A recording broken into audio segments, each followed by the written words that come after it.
Welcome to a Better Divorce podcast, where we have conversations about the emotional, financial, and legal issues that are on your mind or should be on your radar if your goal is to keep your divorce out of court.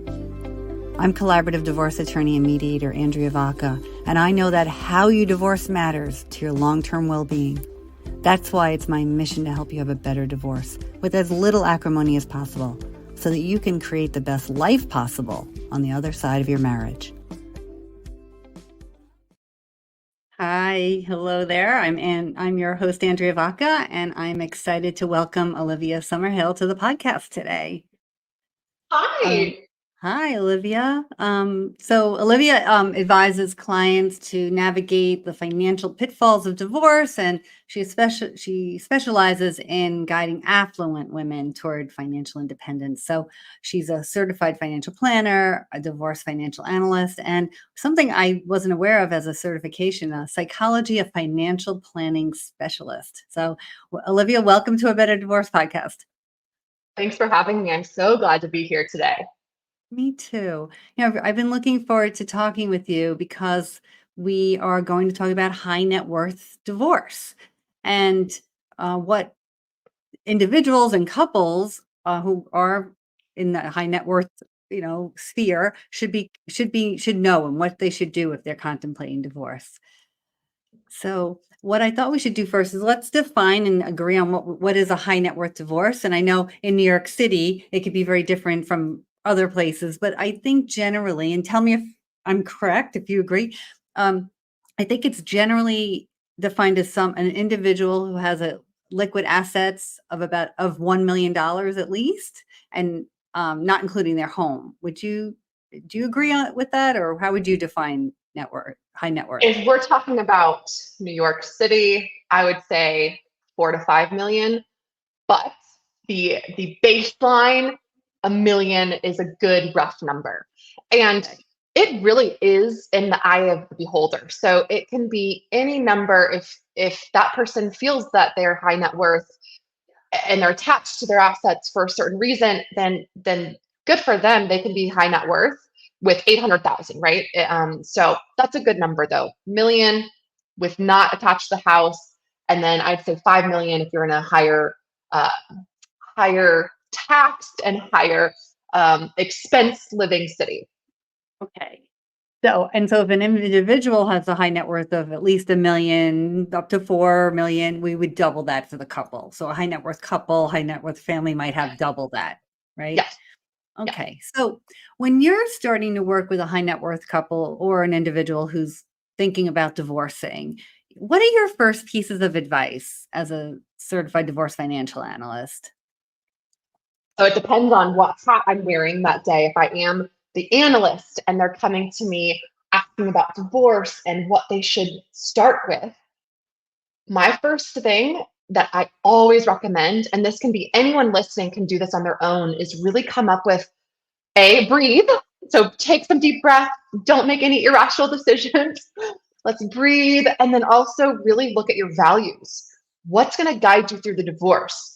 If you have more assets and it's a more complicated divorce, it's going to be something that you really need to be in tune with yourself and your value system. So that means understanding what's important to you long term during the divorce, post divorce, and guiding yourself through that. Again, you could do that on your own. You could do that with someone, but that's my first piece of advice, is breathing, and then also making sure that you're really looking at you as an individual.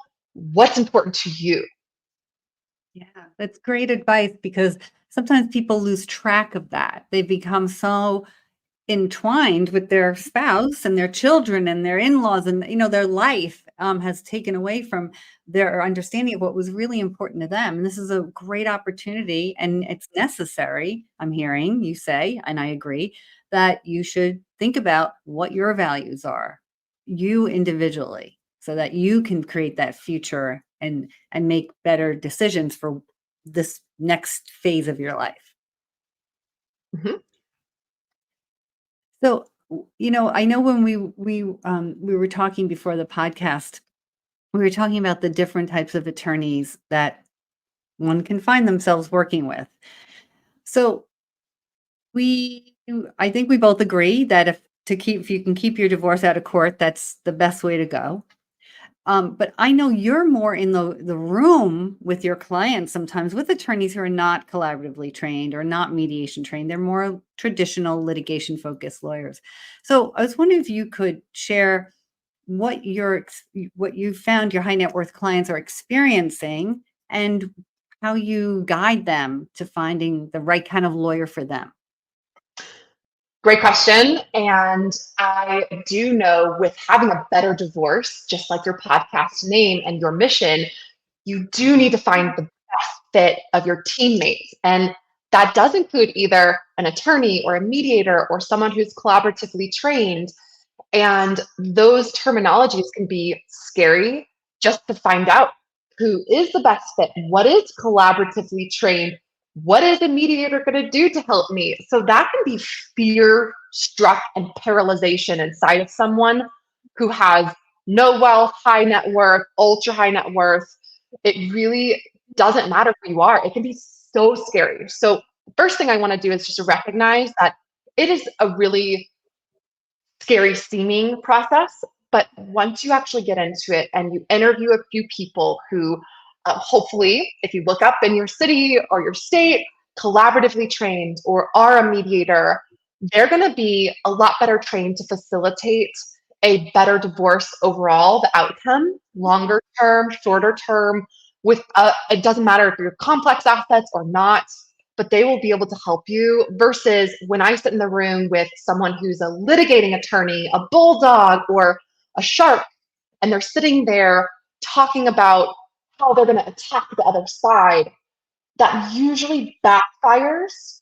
And again, I'm like the fly on the wall who I get to see all different types of professionals in the divorce arena.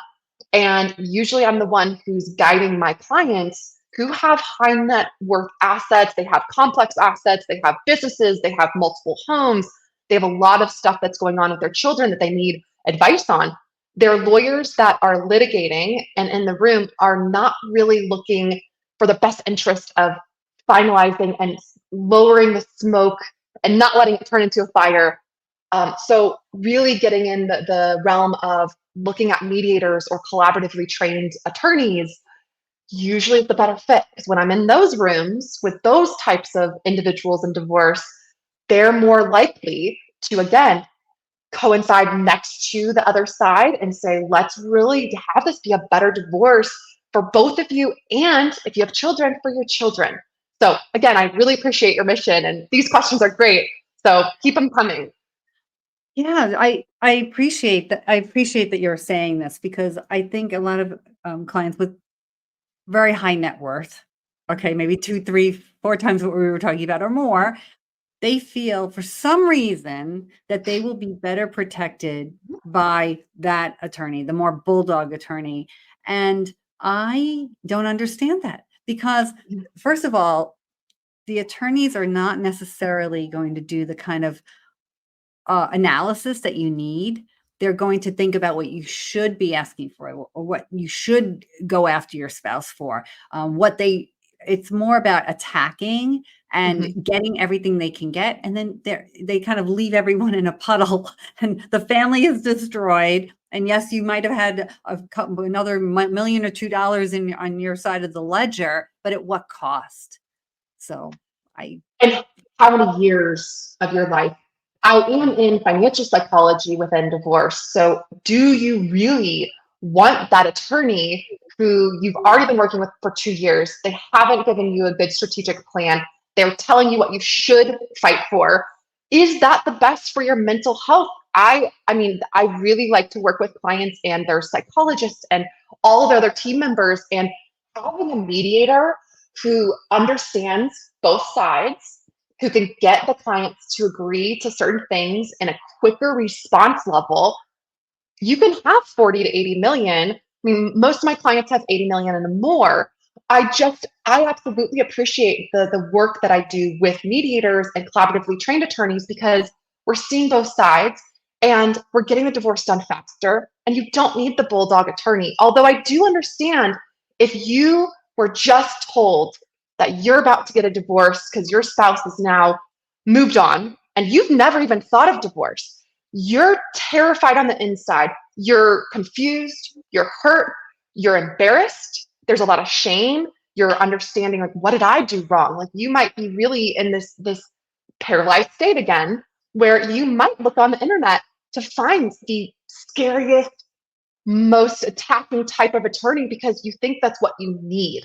And I get it. If you've never been in divorce, you wouldn't know what you need. But I do recommend, from someone who sees it all over the place, I see what happens after years of bulldog attorneys. Do you want that for you and your children, to be in court still after years and spending hundreds of thousands? You might not even have hundreds of thousands to spend, but you will be potentially if you have the wrong person in your divorce team. So that's my 2 cents there. Agree. And I think it's a really good point, especially I think I've seen it with men too. Recently, I mean, definitely men can be just as confused and scared. Mhm, mhm, Women sometimes are, even if they want the divorce, they're mhm, still paralyzed. Even if they know they have an unhappy marriage, they're mhm, still paralyzed about what to do next. So it's a human condition of mhm, not knowing. When you're scared, not you freeze, right? mhm. That's one of the things we do.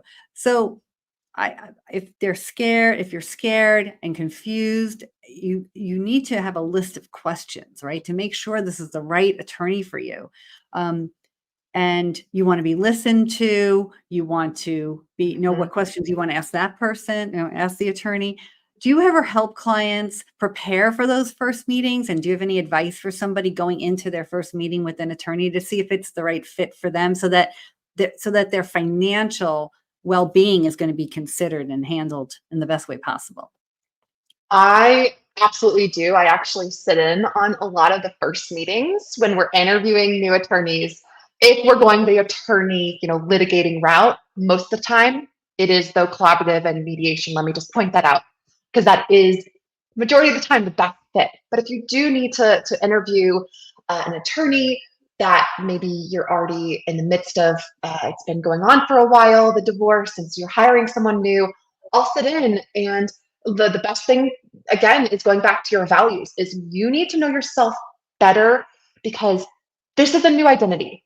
This is very confusing. You're like in a tornado, all of a sudden being hit with this tornado. Where are you going in life? And the best thing you can do is build confidence in yourself and know your own identity and your values. They may change, but at least getting certain about yourself, so that when you go in with the attorney and your other professionals like myself, the financial person, you can sit there and say, my value is my children. My value is my education for my children or myself. My value is meaningful work, or my value is philanthropic work, whatever it may be. You need to be able to express that to the attorney, and then also ask, what are their values? That's a question I want people to know about me, is what is my values? Because we might not be aligned. If they're a bulldog attorney or that shark attorney that wants to just fight, is that the best fit for you? Is that matching your values? So values, understanding your own values, and the questions financially related is asking them, what number of cases do you have right now? I think that's very, very fair question to ask, because being listened to and having someone on your team also means that they're available, and you need to know, how many people are they working with? Are you going to be a priority? Because they may have the right strategy for you, but if they're not available, or they go on vacation for months, or they have way too many clients, they're not going to listen to you or get your divorce done a better way sooner. So I always ask, and it might not be financially related, that question, but that's a big thing to know, because the longer it draws out, the more finances you might be wasting. And then your spouse might be really confused and might think that you're trying to drag it out, even though you're not intentionally doing a thing. It's your lawyer who's not available. So that's important. Values, then also understanding their values, understanding their availability. How many clients are they working with? How do they like to be in touch with you? Will they listen to you in that first meeting? Are they listening to you? That's really important. Listen to your intuition. So I Yeah, think those are a good few points right there. those are great points. And when what also comes up for me is thinking, what is their approach to working with other team members? Do they understand the value of a collaborative or a divorce team? to help you. So bringing in someone like Olivia on your team, having the right divorce coach, do they understand that, or do they view themselves as the knight in shining armor who will take care of everything for you? Don't worry, little lady, we've got this, right? So do you want that kind of attorney? I would advise you not to have that, like have some say in the process. But you can ask these questions and talk about, like, how could I bring my CDFA, my advisor in with me? Will you talk with them? Will you take advice or guidance from them based on what I need? Because we're lawyers, we're not financial professionals. So I know you believe in the team approach, Olivia. So I'm preaching to the choir here, but I don't know, anything you'd want to say about that? I think that if I were a client or in their shoes trying to interview attorneys and thinking about that, oh my gosh, will my attorney want another person in the room? And is it going to cost me more to have more people in the room? I have a bias of thinking a team approach is the best, but I also understand if you've never dealt with the finances in the relationship and now you're about to spend money on the attorney and other professionals, it might be something that also creates fear or a scared feeling inside. And I'm going to say back to that and challenge on how you can actually be more efficient is to have the right people. And so that's just one thing I want to point out is it can go a lot smoother, a lot faster, and a lot of the times a better process if you have team members in there. But it does look scary to have so many professionals that you're spending money on, but it's worth it. So just throwing that out there. It is. It's like an investment. It's an investment in your process, an investment in Mhm, your future mhm, to pay a I don't know, a $5,000 retainer to mhm, one financial professional, a $5,000 retainer maybe to your divorce coach, 10 or $15,000 retainer to your lawyer. mhm, It's a lot of money. mhm, But if the better help you have from the financial professional or the coach or whatever other professionals you have, the less a lawyer time you need. And we charge a mhm, lot more. Guarantee we're charging the most in the room. So I want every one of my clients, especially high net worth clients, to have a financial professional mhm, that they can run the numbers, do the mhm, budget, make sure it's right, understand the assets, model out different options and ideas for them. I can't do all of that work the same way you could. And mhm, you're going to spend so much less money long term and have a mhm, better outcome. So I want people to look at their divorce team as an investment and as mhm. insurance against, to ensure long-term success. That's how I see it. Have a better divorce. Yes. Better divorce means a better process and a Mhm. better outcome, and that you can just put it away and not have to Yes. worry about it again. You have a really good plan, a good agreement that will last and be durable, as I say. That's the best way to put it is giving clients a peace of mind. If you run all the financial scenarios and you've looked at every corner and every nook and cranny to see exactly what's the best creative options financially for you, and then you also take into consideration the other side in a collaborative process, you both, as a couple that's splitting, you're gonna be able to go to a wedding and see each other in 5, 10 years and get along because you dealt with everything in the divorce process in an amicable way. And having a better divorce means a better life and a peace of mind that you did the right steps. You didn't leave anything on the table by accident. You didn't get stepped on like a rug because that's a lot of times clients are scared that, oh my gosh, I'm just going to give in or I'm going to throw in the towel or I just want this to be done. So having the right team, yes, peace of mind gives you peace of mind for your future. I love that, you said creative options, because I think what's really important for high net worth couples in particular and these couples have the benefit and the privilege of having options. Wonderful. But now you have to consider the options and look at the options, and you have different ways that you can do things. So Mhm, you have different asset classes, mhm, different income sources.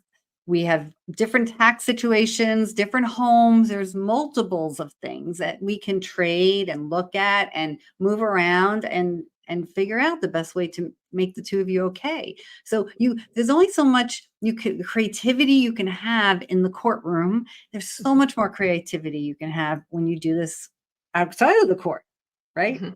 So, Mhm. and I Absolutely. also want to talk about, I mean, I think high net worth families need privacy. I mean, a lot of these couples have prominent positions. They're in the public eye in some way. Maybe they serve on, public boards, or Mhm. they have, titles in corporations, or they're in the public eye in some way. Celebrities, Mhm. politicians, whatever it may be. They need to keep the divorce private. I don't know why I Mhm. see so many celebrity divorces in the news. Like, why? I don't understand that. What You what are tell your me. thoughts? That I am so with my clients, it's discreet, it's confidential, it's private. I love that. That's why I really love what your work is doing is it you have that same value is we're doing the right thing for the clients, but we're also making sure that it's kept in a very wrapped up present. We want it to be their own process, not anyone else's. And when you get to a certain level of wealth, let's just say 8, $10 million more, or even $1 million and more, you don't want anyone else to know what's going on. And so I really, when I work with a celebrity, I don't understand why their friends are in the page, whatever. I don't read any of that stuff um, on purpose. But let's just say someone else is in the newspapers. I just don't understand that either. And that's again why when you're looking for attorneys or anyone in your professional team, interviewing them and seeing their values. I already know our values align.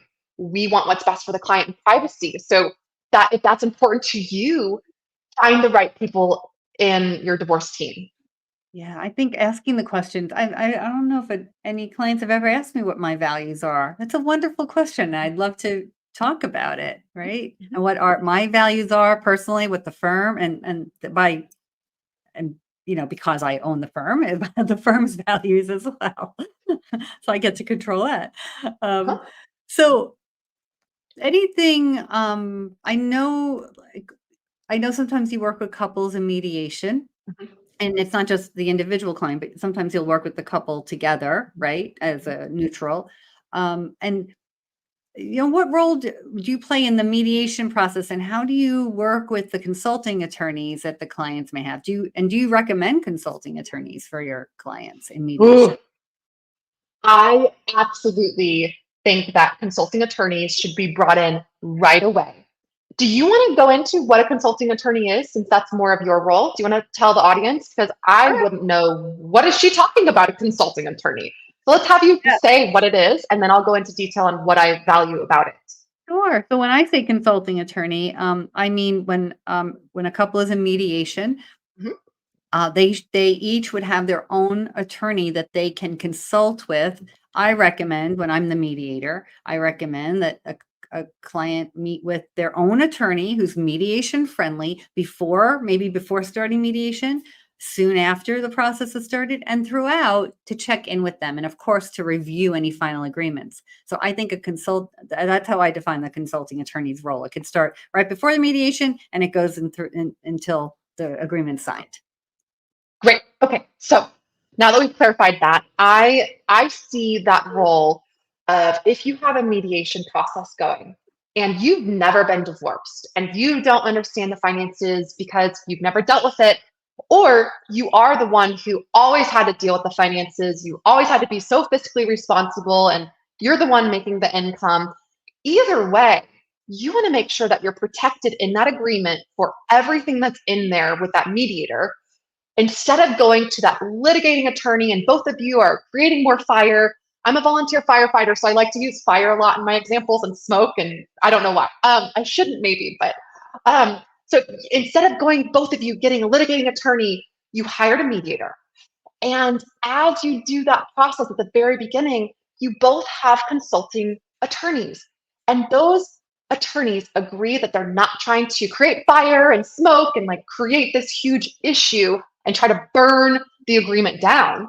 They're there just to protect and give peace of mind. So, at the very beginning, get them involved because not only will they save you time and money, because if you get them involved soon enough, If there's something that they think, oh, hey, have you thought of this? They'll throw that into the agreement, and then you can go back to the mediator, and you both are collaboratively trying to get to that really good agreement where it's not a, oh, we went through this mediation process and we both agree. We have the financial people involved who say it's creative, it looks great, we both agree, everything's great. But at the very end, you hire attorneys just to review the agreement. And then there's like a ton of stuff in that agreement. They both say, ooh, have you thought of this? Have you thought of this? Right. If you can get the consulting attorney in the beginning, you might meet with them only a few times through the process, but everyone in the situation, you and your spouse are meeting with their consulting attorney. It smooths the road. So you're going on the highway, you're about to go into different directions post divorce. On that highway together, you guys are smooth sailing. So it's really a better situation than getting that fire of litigating attorneys. And at the very end, then the agreement is, oh, yep, here's one thing you could have thought of. That's okay, though. We already talked about it. Sign it, be done. And so you have that peace of mind if you were not the financial expert in the relationship, or if you were the one who's fiscally doing everything. So it gives everyone a good, smooth start to a better way forward. Yeah. Thank you for explaining that. I think again, it's an investment. I understand it's more money. Why do I need lawyers? I'm in mediation. What do I need a lawyer for? Well, you do. And Olivia just explained exactly why. Mhm. And the main thing is because you will forget over the months that you're in mediation why you came to give this up and get that, or why not even give it up, but why you ended up with this and not that. You don't remember all the details that came to uh, getting you there. The path was circuitous. It's never streamlined. And so if you can touch base with your attorney along the way, they're informed as to what has been discussed. And may I just throw out there, I train mediators. I'm a certified divorce financial analyst. I'm a mediator. I really work as just the certified divorce financial analyst in the room. But I have seen mediators, and because I've trained mediators, a lot of the times they don't come from a lawyer background, a divorce background, a financial background. So they are literally in the room to help you serve, your next steps and get this divorce done with. But having the consulting attorney, or having a consulting attorney and a really knowledgeable mediator, both are really important, because the mediator's job is not to sit there and say, this is absolutely what both of you should do. Here's the thing, it's you and your spouse making those decisions. So having, again, peace of mind with the consulting attorneys is helpful. And also having really knowledgeable mediators who have been doing this for a while. Again, just like Andrea's background, she comes from the world of knowing everything about the law within divorce. So that's really like the icing on the cake and the sprinkles and the candles. You want that. So just throwing that out there. You want good consulting attorneys, and you want mediators who've been doing this for a very long time, who have knowledge and experience. That's just throwing that out there. Definitely. Yeah. The more, and that's why you want the CDFA who knows finance. It's not someone Yeah. with a legal degree. So we're going to talk. We're just pushing each other here. But that's how it works. That's the best way to put this divorce together, or Mhm. get the outcome you want. I just wanted to touch on a few issues that we see come up with high net worth couples that can never be resolved in court, and you can discuss them. So I'm going to throw out a few, and maybe you can come up with a few too. So if anyone hears like this, yeah, this is a concern, this might Mhm. be a trigger for you. Like, definitely you want to keep your divorce out of court. So some questions I get, my in-laws are very generous. They're wealthy, they're generous. We've had a nice life because of them, and my spouse inherited money, and we're all's well, but I'm not going to have that anymore. So my in-laws have been paying for private school. Will they still be obligated to pay for private school after the divorce? Question one I get a lot. What will happen with my spouse's inheritance? Like, we always counted on that and I wasn't putting money into my 401k because he said we were going to get this inheritance. So like, I don't have the retirement assets I probably should have because we were depending on that. Another thing I hear is we have this lovely vacation home that we always go to, but it's owned by my husband's family or my wife's family. Well, and my kids love it there. Will I still be able to go there and have time at this home, after the divorce? And I say, my answer to those are, sure, we can absolutely make that something that's important to you in your divorce and in these negotiations. But a court would you not be able to get any of those things, really considered in a divorce in court. So any others that come up for you that you think people might be thinking, oh, a judge would deal with this, but they really can't. I Anything could go else? on and on and on. But I think those were great examples that you gave. And anything that you could do outside of court is going to be a better outcome in those circumstances. I'm just going to throw out one that I hear often, and that's it, because we could literally go down this rabbit hole forever. And if you're thinking in your head, if you're listening to this today and you're watching this and you think, oh my gosh, something similar is in my case, and I don't know if I should even bring it up because I feel like it might be greedy because it's not my family, bring it up. Bring it up, bring it up, because in mediation collaborative, it most likely can be something you guys can work through, not in the court system. One that I'm going to bring up is she or he, I'm just going to use he cheated on me and he should pay for that. And the judge is really going to listen to me and take my side and give me more assets because he hurt me really bad in that situation that happened last year. And I don't want to move forward until I'm heard. That going to a judge most likely is not your best option. And working that out with the right team members, like a therapist within the divorce realm who's understanding of what's going on, and getting through mediation and a collaborative divorce is going to pay off a lot more than waiting for your vindictive day in court when the judge has already heard 13 different divorce cases and other criminal cases and does not really give you the time of day that you deserve. In mediation and collaborative divorce, those thoughts that you are feeling and harboring can be expressed. And instead of just getting your day in court, you are going to get a lot more out of it if you're going to your team in the appropriate ways. I don't know if that's helpful to hear. Hopefully it helps someone. Definitely. I would imagine it would. We know how angry people are and resentful and sad, Yes. and you want somebody to vindicate you, that you were not wrong, that you were right or wrong. It's so expensive. Those principles and asking Yeah. for your day in court you'll never, that's why I stopped litigating, because no one was ever happy. Whether I felt we won or lost, I felt we did a great job. We got the best decision we could get. No one was ever happy because it didn't feel like a win, because so much of their soul was taken from them in this fight, and it never felt satisfying. So I stopped litigating because I want people to have more control and more autonomy and agency over the decisions that they make, and that's why we do it this way. So, and I love that I can work with someone like you who gets it, the emotional, the legal, the financial, they're all connected. Mhm. So, Olivia, thank you so much. I'm so glad we had a chance to talk today. And as you know, my final question for all my guests is, can you please share your one better divorce tip? I'm going to go back to square one and say breathing, taking it one step at a time, not doing anything until you're ready, and listening to the best professionals in your life, not necessarily your best friends or your family. So, getting the professional advice is really important and taking it a step at a time. Again, breathing, really Breathe. mindfully going through the process.